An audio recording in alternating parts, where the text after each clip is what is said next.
Olá, companheiros, muito boa tarde, começando mais um Quarto Caderno, o seu podcast de cultura aqui na Causa Operária TV e na Rádio Causa Operária. Muito boa tarde para vocês, começando o nosso podcast Quarto Caderno, que continua aí a saga do grande escultor, né, modernista brasileiro, Victor Brecheret. Hoje, falando um pouco, a segunda parte desse especial aí, sobre um dos maiores nomes da escultura brasileira, né? E a gente, antes de começar, gostaria de convidar vocês a se inscreverem no nosso canal da Causa Operária TV, convidar você também a se inscrever no canal do Usuela, né? Nós temos aí o nosso canal especial, né, para levantar os temas de cultura, os temas de arte. Então se inscreva lá no canal Usuela, Usuela que vai ao ar hoje também, um programa de debates culturais às 19 horas, ao vivo. E aproveite então para se inscrever também nos outros canais da Causa Operária TV, que todos os nossos programas, você já sabe, viraram canais no YouTube. Então você pode ir lá se inscrever em todos eles. Vamos começando aqui o nosso podcast de hoje. Eu, como falei na edição anterior, né, o nosso podcast é baseado no Jornal Causa Operária, edição 685, de 7 a 13 de abril de 2012, né, e foram aí duas edições sobre o Victor Brecheret, um especial sobre o modernismo brasileiro, que naquele período, naquele momento, fazia 90 anos de existência da Semana de Arte Moderna. Bom, eu sou Henrique Arias e a gente começa então mais esse quarto caderno. Bom, na edição anterior, nós vimos um pouco como que Victor Brecheret se formou na Itália, né, e sua volta ao Brasil, se tornando aí um artista bastante recluso, que foi descoberto pelos principais agitadores do modernismo brasileiro, Menotti Del Pitta, Oswald de Andrade e outros, que o encontraram no seu apartamento, que na verdade era seu ateliê, e o trouxeram e incorporaram o Victor Brecheret ao grupo dos modernistas. Né? Continuando então a nossa saga sobre o Victor Brecheret, é importante dizer o seguinte, que Brecheret, ele foi aí objeto de espanto por parte, principalmente, do Oswald de Andrade, que, né, compreendeu rapidamente que aquelas obras, aquelas esculturas, eram exatamente aquilo que os modernistas entendiam como a vanguarda cultural, né, da época, e como eles entendiam também que deveria ser, né, o que eles estavam procurando para as novas formas aí, né, dos modernistas. Bom, no final do episódio passado, nós citamos aqui uma coluna uma coluna no Correio Paulistano, né, escrita, que dizia o seguinte sobre o Brecheret, né, e dizendo o seguinte: não se queixava o artista resignado, trabalhava, trabalhava, trabalhava. Esculpia, arrancava a greda, carnosa figuras gigantes, gênios de olhos parados e músculos de aço, ídolos de ouro, misteriosos, esfingéticos, cristos pálidos, vitórias aladas. Fecha aspas. Nós citamos também no programa anterior, né, um artigo assinado por Ivan, que na verdade, muito provavelmente, se tratava de Oswald de Andrade ou Menotti Del Pitta, intitulado Papel e Tinta. Ali, nesse artigo, acompanhava também uma explicação de por que Brecheret tornou-se tão adorado entre os modernistas. Abre aspas. Na Europa, Brecheret não se limitou apenas a estudar com aplicação nas normas medicinais da escola, antes possuído de uma clara inteligência e de uma força de cultura ainda rara neste país de lenta evolução. Observou as ideias modernas da escultura, comungou com elas e tornou-se por isso quase único em nosso meio. Brecheret é atual e vivo num entremês de bonecos que refletem o movimento artístico europeu de 50 anos atrás, fecha aspas. Eis aí o motivo do entusiasmo por esse artista quase único entre os escultores brasileiros. Ivan, que assina o texto, mostra-se também particularmente satisfeito com o fato de o Brasil ter finalmente ingressado com Brecheret no seleto grupo de países produtores de uma escultura digna de ser chamada de moderna. E o autor evoca grandes escultores internacionais, tais como Bourdelle, Niederhausen, Metzner, Wind e Barzag e Mestrovic, que coloca lado a lado com o jovem brasileiro Victor Brecheret. A seguir, ele acrescenta, abre aspas, Brecheret não reflete apenas as forças modernas, não é um espelho, é uma fonte viva de criação, impressionante na coerência com que junta a utilização eloquente do símbolo da sadia inocência dos primitivos. Compreendeu qual o valor da arcaização para que propendem esses escultores modernos, como Carl Mills, imaginando os monumentos de Stenstur e Engelbrecht, orientado pelos baixos relevos romantizantes do Teatro dos Campos Elíseos, ou ainda, como Mestrovic, no monumento aos heróis mortos. Brecheret faz a sua escultura endireitar para o futuro, apoiando-se proficuamente nos elementos ancestrais, no alicerce de uma tradição reflorida na saudade, fecha aspas. Chama atenção, no caso de Brecheret, que a oligarquia e seus representantes no mundo das letras se mostrassem muito mais cautelosas no ataque ao escultor do que contra Anita Malfatti. Se com a pintora, um crítico truculento foi contratado para iniciar os ataques contra a nova arte, com o escultor, a oligarquia lançou mão de uma tática menos óbvia e procurou, antes de tudo, isolá-lo em todas as oportunidades. Chamaria atenção, no caso de Brecheret, por exemplo, a adesão de Monteiro Lobato, anteriormente totalmente avesso a qualquer manifestação de vanguardismo nas artes plásticas. O grande cabeça dura e orgulhoso juntar-se-ia aos que criticara e caluniara, mas nunca renegaria as bobagens que escreveu a respeito. A mudança de atitude de Lobato com relação à arte moderna, não de todo, vale frisar, mas em apenas algumas das manifestações menos radicais dela, deu-se por volta de 1920, caso levemos em conta o testemunho do pintor Vicente do Rego Monteiro. Já naquele ano, o pintor era, ele mesmo, um modernista. Havia estudado na Europa e produzia uma pintura que parecia sintetizar diferentes tendências da pintura do Velho Mundo. No famoso retrato que fez de seu irmão, Rego Monteiro mostra influências de Modigliani, tanto no alongamento do pescoço, quanto na forma ovalada do rosto do modelo. A essas técnicas acrescia-se ainda um tratamento de tipo expressionista, cuja obra tinha grande poder dramático. A figura, sob uma forte luz amarelada, parece estar numa noite tempestuosa em azul. Criador de uma pintura como essa, Rego Monteiro era amigo de Lobato e teria sido o pintor que fizera a defesa da obra de Brecheret junto ao escritor. Segundo afirmou Rego Monteiro, Lobato combatia então Brecheret sem o conhecer, por simples política literária e antagonismo jornalístico paulistano. Sei que Lobato tornou-se um defensor de Victor Brecheret após minha estada em São Paulo, fecha aspas. Os modernistas, Brecheret era a nova sensação dos modernistas. As agitações em torno do escultor seriam mais um fator importante de aglutinação dos modernistas em torno de um eixo de atuação comum. Em janeiro de 1920, as maquetes do futuro monumento à independência foram expostas no Palácio das Indústrias. Foi quando os modernistas descobriram, entre aspas, Brecheret, escondido entre os salões do Palácio de Ramos de Azevedo. Logo em fevereiro, Brecheret aparecia com um baixo relevo de bronze, que era uma medalha comemorativa do centenário da independência. Belpitia, no Correio Paulistano, destacava a beleza da peça, abre aspas. A sua medalha comemorativa do centenário, que o governo não pode deixar de adquirir, é uma extraordinária maravilha de idealização e técnica.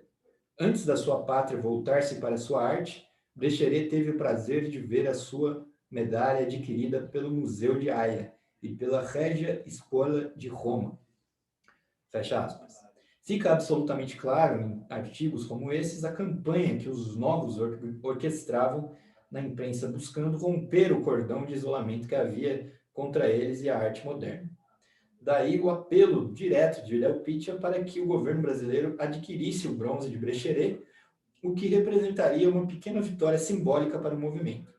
Apesar do vigor e da frequência com que os colegas divulgavam Brecheret na imprensa, o escultor não tinha bem claro o que estava em jogo e não se decidia a expor seus mármores, gessos e bronzes.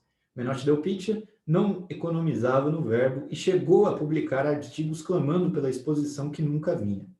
No artigo Eva, assinado por Hélios, ele afirma que, para muitos, os elogios a Brecheret soavam, abre aspas, para os desconfiados, o culto de rodinha de elogios mútuos, fecha aspas. Disso surgira toda a gritaria. Quais são essas obras? Por que se não expõe essas obras? O próprio Hélios responde, sem maiores cerimônias, abre aspas. Desajeitado, bronco, silencioso e rude para saber o segredo americano dos reclamos, fechara-se, como uma anta na toca, no seu ateliê no Palácio das Indústrias, fecha aspas. Enquanto Brecheret não se decidia a realizar a exposição, os demais modernistas se resignavam. A expectativa do grupo modernista nesse momento era usar a obra de Brecheret como um cavalo de Troia que, adentrando ileso as muralhas inimigas, rompesse a ditadura do gosto oficial e retirasse as novas ideias artísticas da situação de marginalidade em que elas se encontravam. O escultor, porém, parecia não compreender o que se passava, mas uma nova oportunidade extraordinária de consagrar Brecheret estava prestes a aparecer.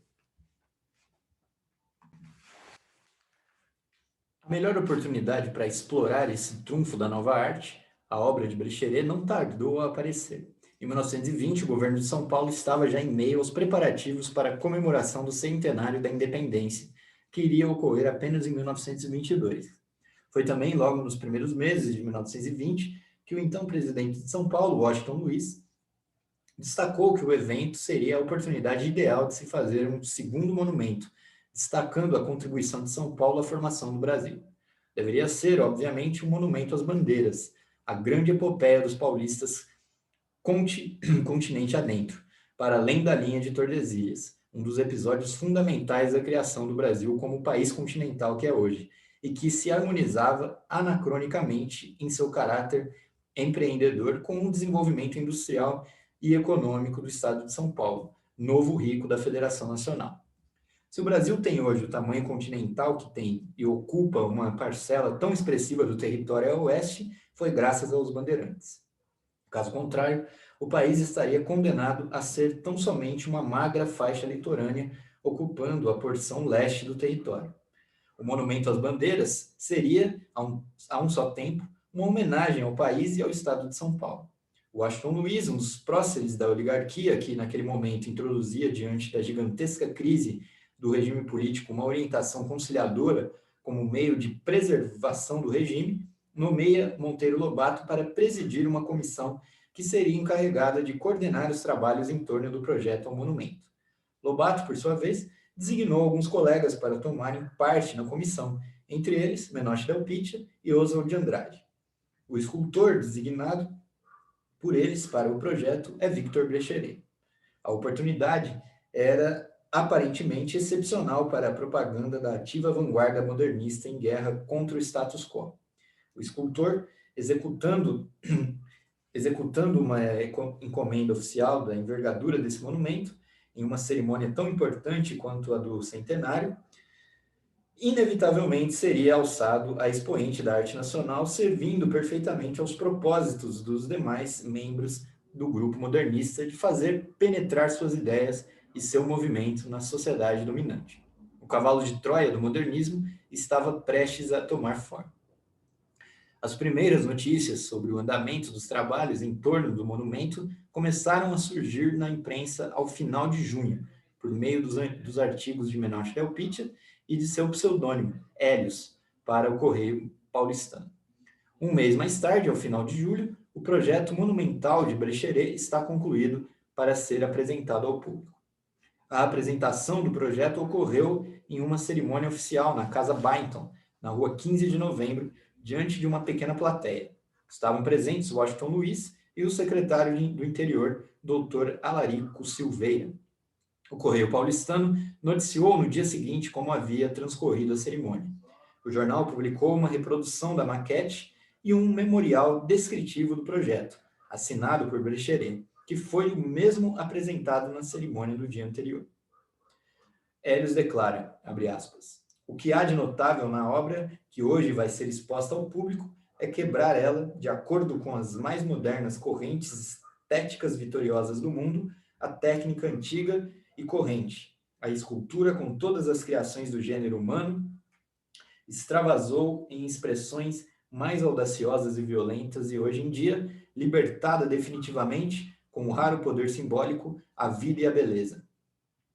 Constatando esse fato, sentimos uma natural satisfação em verificar que essa atitude audaciosa e nova não nos veio de empréstimo, surgiu do nosso ambiente, rompeu do pensamento da nossa, sendo criada por uma artista nacional, paulista, fecha aspas. O autor acrescenta que o projeto de Brecheret era uma arte nova, reacionária, consciente, séria. Não havia ali a banalidade dos velhos e repisados motivos escultóricos, a frieza doce e clássica dos monumentos vulgares, a linha imponente, a grandiosidade, a concepção, o arrojo equilibrado das figuras, tudo exprimia a audácia dos bandeirantes, o heroísmo dos sertanistas, a abnegação dos mártires, fecha aspas. E ele fecha o texto com a significativa colocação de que a arte paulista vencera em toda a linha. Entendendo-se como paulista, na realidade a arte era a arte modernista. Tudo parecia certo para a vitória decisiva do modernismo sobre a ditadura intelectual que reinava absoluta no governo das oligarquias. A atitude ambígua da oligarquia e de seus representantes no mundo das letras com relação a Brecheret logo se fez notar no caso do projeto Monumento aos Bandeirantes. Se ataques continuaram surgindo, também alguns artigos elogiosos eram publicados. Brecheret não era um alvo tão fácil para as técnicas rasteiras de propaganda da tropa de choque do jornalismo contra-revolucionário. Um desses ataques, por exemplo, foi publicado em Notas de Arte, do Jornal do Comércio, em que o crítico afirma que o escultor às vezes parece agir sob a influência de alucinações histéricas. Acrescentando que, abre aspas, o seu temperamento ainda não se educou de todo, sendo, portanto, um semi-selvagem, fecha aspas. Era exatamente o tipo de ataque que fora lançado contra Malfatti por Lobato e Rangel Pestana.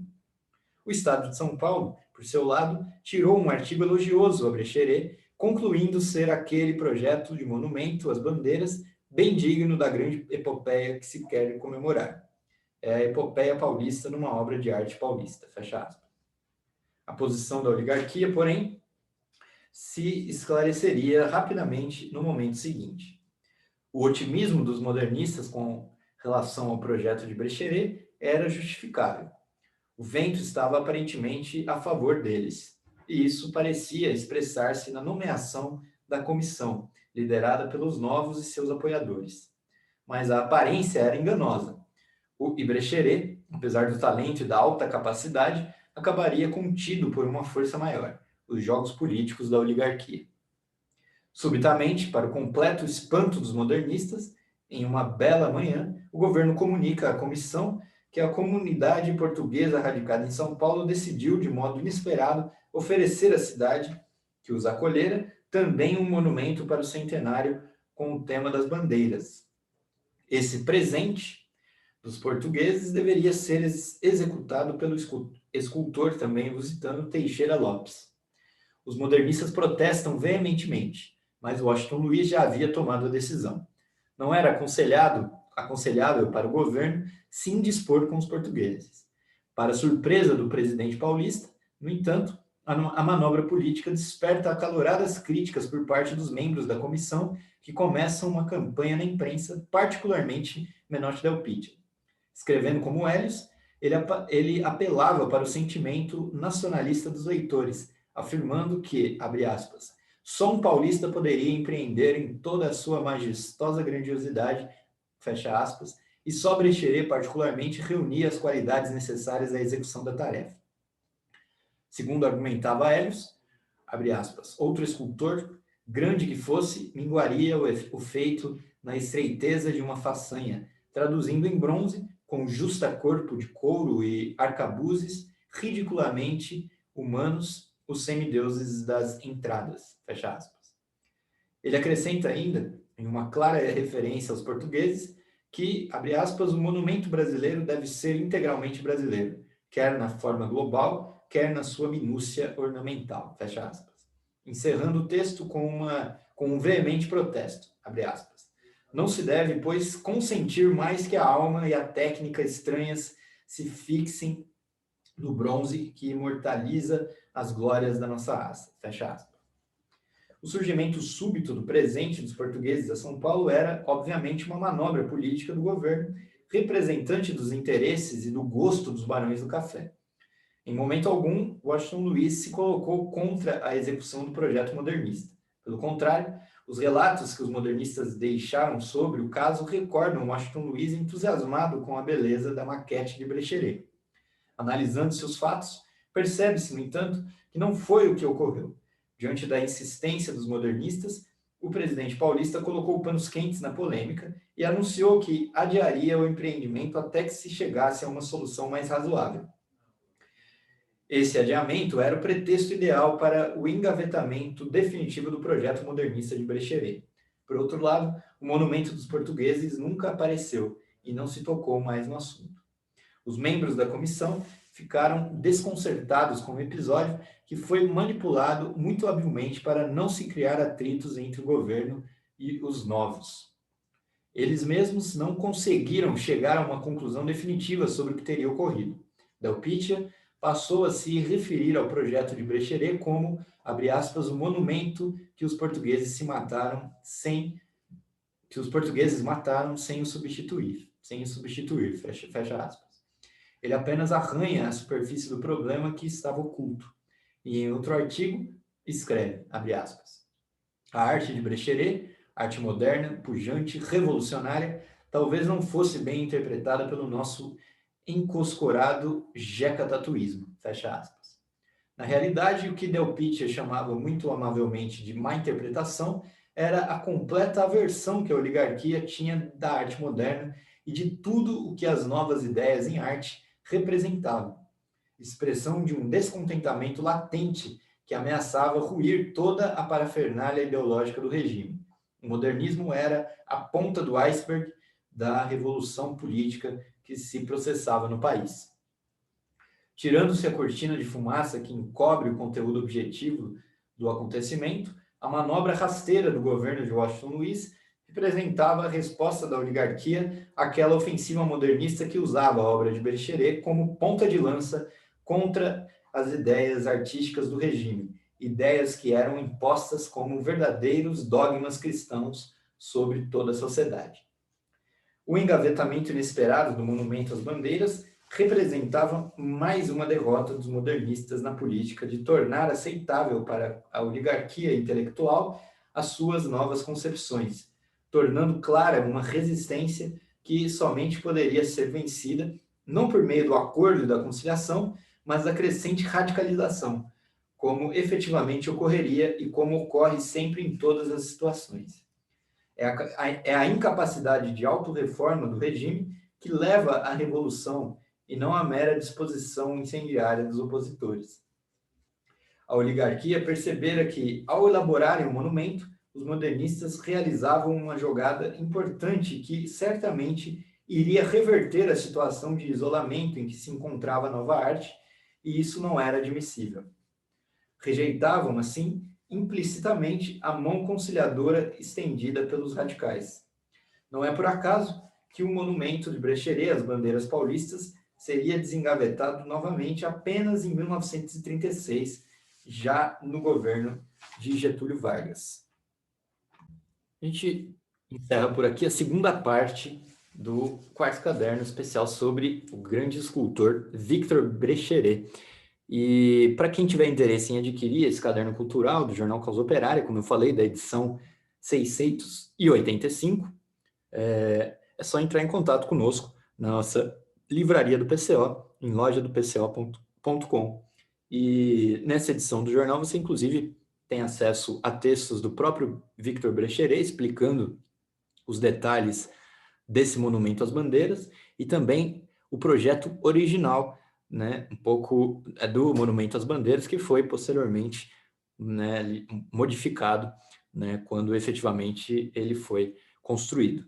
A gente vai ficando por aqui. A semana que vem nós entraremos na parte 3 sobre um dos maiores escultores do Brasil, Victor Brecheret, o estandarte de guerra do modernismo brasileiro. Não deixe de compartilhar esse podcast, não deixe de curtir o nosso vídeo e também de se inscrever nos canais que se tornaram aí, dos programas que se tornaram canais da Causa Operária TV. O nosso Usuela, Conversa sobre Cultura, um Música de Classe, o Cineclube Luiz Buñuel e o Procultura. São os nossos canais culturais aí que você pode se inscrever e acompanhar os vídeos exclusivos. A gente vai ficando por aqui. Hoje ainda tem Usuela Conversa sobre Cultura às 19 horas. Então é isso, muito boa tarde e a gente se vê semana que vem às 15 horas em mais um Quarto Caderno. Até mais.